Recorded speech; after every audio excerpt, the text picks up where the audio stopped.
Hello everyone, my name is Neha Mora and welcome back to Agarwal classes. आज के इस video में हम पढ़ने वाले कुछ रूल्स एंड प्रिंसिपल्स जो आते हैं ऑर्गेनिज्म एंड पॉपुलेशन वाले चैप्टर में।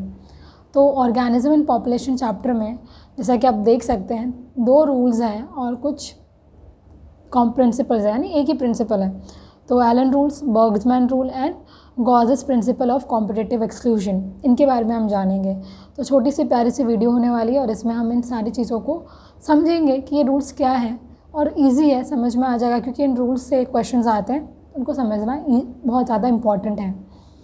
तो पहला एलन रूल।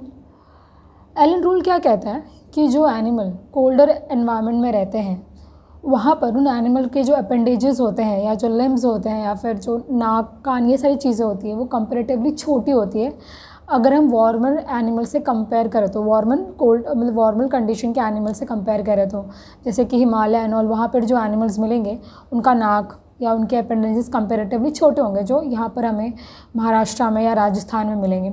ऐसा क्यों होता है? क्योंकि ये जो हमारे लिम्स होते हैं ना, लिम्स एंड ऑल या फिर अपेंडेजेस जो होते हैं वो मदद करते हैं हीट लॉस में, ठीक है। तो अगर ये लिम्स बहुत ज़्यादा बड़े होंगे तो हीट लॉस जो है वो बहुत ज़्यादा होने वाला है। अगर ये लिम्स वो कंपैरेटिवली छोटे होंगे तो हीट लॉस क्या होगा? कम होगा। तो कोल्डर एनवायरनमेंट में जो एनिमल्स रहते हैं उनको हीट लॉस होने नहीं देना है, उनको अपनी बॉडी में जो हीट है उनको वो बचाना है, इसीलिए उनके जो लिम्स एंड ऑल होते हैं वो कंपैरेटिवली छोटे होते हैं। और वार्मर एनिमल्स में यहाँ तो पहले से ही गर्मी है तो चाहते हैं कि उनकी बॉडी से हीट लॉस हो, और जितना हीट लॉस होगा उनकी बॉडी में उतना ही उनकी बॉडी थोड़ा कूल फील करेगी। तो ये एलन का कहना था और ये ऐसा देखा भी जाता है। वहाँ के एनिमल्स में अगर देखे जाएंगे तो वहाँ के जो रैबिट्स एंड ऑल होते हैं उनके जो कान है वो कंपैरेटिवली छोटे होते हैं, लेकिन यहाँ पर जो रैबिट मिलेंगे उनके कान कंपैरेटिवली लंबे होंगे क्योंकि कान से हीट लॉस हो रहा है। देन उसके वजह से वहाँ पे छोटे होंगे तो कम हीट लॉस होगा, यहाँ पे बड़े होंगे तो ज़्यादा हीट लॉस होगा। तो बस इतना सही है एलन रूल। चलो नेक्स्ट रूल पे चलते हैं, बर्ग्समैन रूल। बर्ग्समैन रूल क्या कहता है कि जो animal, for example this is earth, equator and poles,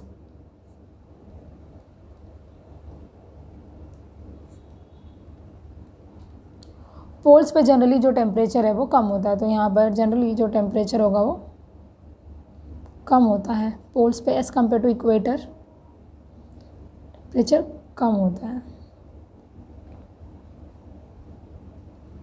ठीक है।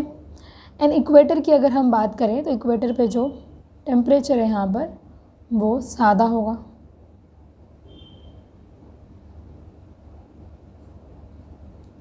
अब इससे क्या होता है, तो जो पोल्स पे या ठंडी जगहों पे जो एनिमल्स रहते हैं उनकी बॉडी साइज़ बहुत बड़ी होती है। पहले वाले में हमने अपेंडेजेस की बात की, यहाँ पर हम उन अपेंडेजेस की बात नहीं कर रहे, यहाँ पे टोटल हम बॉडी के हाइट की लेंथ की बात कर रहे हैं। तो यहाँ पर जो एनिमल्स होंगे जो लाइक कोल्डर एनवायरनमेंट्स में रहते हैं या फिर पोल में रहते हैं, they have very large body size.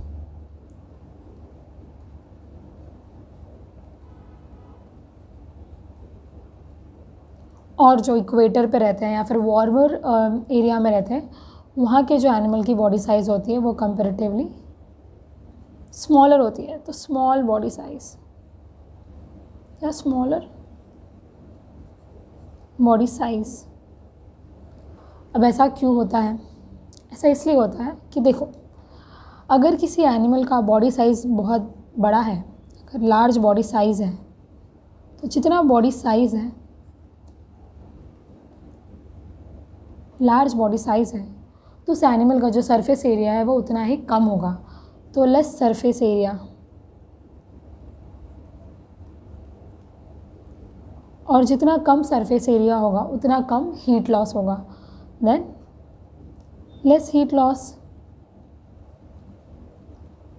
तो अब लार्ज बॉडी साइज़ कहाँ पर होता है? कोल्डर एनवायरनमेंट्स में।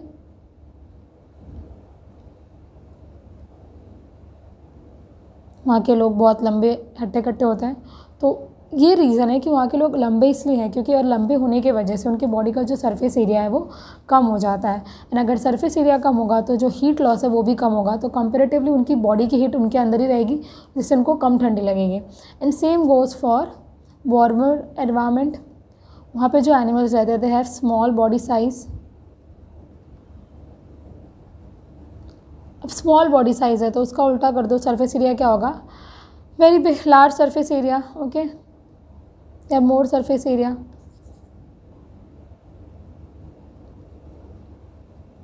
लार्ज ही लिखते हैं, large surface area, large surface area. यहाँ पे सरफेस एरिया बड़ा है तो यहाँ पर बहुत ज़्यादा क्या होगा, high heat loss, heat loss comparatively बहुत ज़्यादा होगा। और ऐसे एनिमल्स कहाँ पर रहते हैं जहाँ पर जनरली, यहाँ अभी जैसे इंडिया में जो लोग होते हैं कंपेरेटिवली उनकी जो हाइट है वो कंपेरेटिवली कम होती है, क्योंकि हम आते हैं वार्मर एरियाज़ में, तो हमारी हाइट या हमारी बॉडी साइज़ कम इसलिए है ताकि हमारी बॉडी से जो हीट लॉस है वो क्या हो सके, ज़्यादा हो सके, और ज़्यादा हीट लॉस होगा जिसके वजह से हम रहते हैं वार्म टेम्परेचर में, तो हमारी बॉडी में ठंडक बनी रहे, तो वार्मर एरिया, वार्मर एनवायरनमेंट।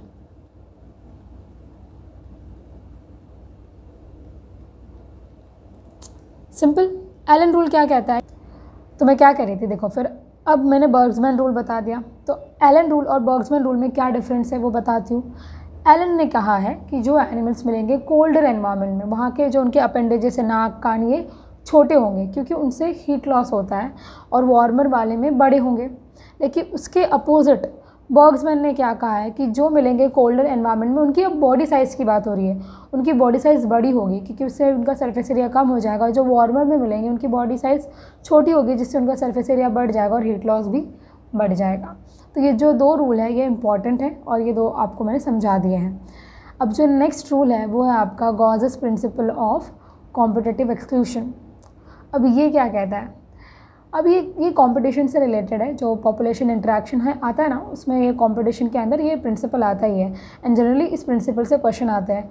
तो प्रिंसिपल कहता है कि टू क्लोजली रिलेटेड स्पीशीज़, कोई किसी भी एनिमल के जो क्लोजली रिलेटेड स्पीशीज़ हैं या प्लांट के क्लोजली रिलेटेड स्पीशीज़ हैं, अगर आप उनको एक ही एनवायरनमेंट में रखते हो और उनका सब रिसोर्स सेम है, तो उन दोनों में से जो वीकर वन है वो चला जाएगा, एलिमिनेट हो जाएगा, उनका को एग्जिस्ट होना नामुमकिन है। जैसे कि अगर मैं एनिमल्स में बात करूँ, हम लेते हैं क्लोजली रिलेटेड स्पीशीज़ लायन और leopard, they are very closely related species, okay, same Panthera genus, okay. तो उन दोनों का ऑलमोस्ट नीश सेम है, दे हैव सेम, लाइक उनका फूड भी सेम है, उनके रहने की जो एरिया है वो भी सेम है, तो ऑलमोस्ट उनका नीश पूरी तरीके से सेम है। अगर उन दोनों को एक ही कैप्टिविटी में रखा जाए या एक ही एरिया में रखा जाए और रिसोर्स नॉन लिमिटेड हो, तो उन दोनों में से जो स्ट्रॉन्ग है वही बचेगा, दोनों को एग्जिस्ट कभी भी नहीं कर सकते। तो देखो क्या लिखा है यहाँ पर, वही लिखा है जो मैंने कहा अभी फ़िलहाल के लिए, two closely related species competing for the same resources cannot coexist indefinitely and the competitively inferior one will be eliminated eventually। तो क्या होगा, जो उनमें से इन्फीरियर होगा उसकी डेथ हो जाएगी और वो कंपटीशन से बाहर हो जाएगा। लेकिन ये होता है कब, जब रिसोर्सेज लिमिटेड हो। अगर रिसोर्सेज अनलिमिटेड हो ना, तो ये लोग क्या कर लेते हैं, रिसोर्स पार्टीशनिंग कर लेते हैं कि हाँ इतना एरिया मेरा, इतना एरिया तुम्हारा, जाओ, फिर झगड़ा नहीं होता। बट ये सारी चीज़ें अगर लिमिटेड हो तो उनमें से जो वीकर वन है वो हमेशा के लिए नहीं, बट उस एरिया से, उस कॉम्पिटिशन से एलिमिनेट किया जाएगा। तो ये गॉस का प्रिंसिपल है, ओके। तो आज हमने पढ़ा Allen's rule, Bergmann's rule and Gause's competitive principle या Gause's principle of competitive exclusion, ये 3 चीज़ें पढ़ी हैं। इन तीनों चीज़ों में अगर आपको कोई भी डाउट हो आप मुझे नीचे कमेंट सेक्शन में बता सकते हैं, या फिर कोई भी टॉपिक जो आपको समझ में नहीं आ रहा हो और आपको समझना हो वो भी आप मुझे कमेंट करके बता सकते हैं। Okay, thank you.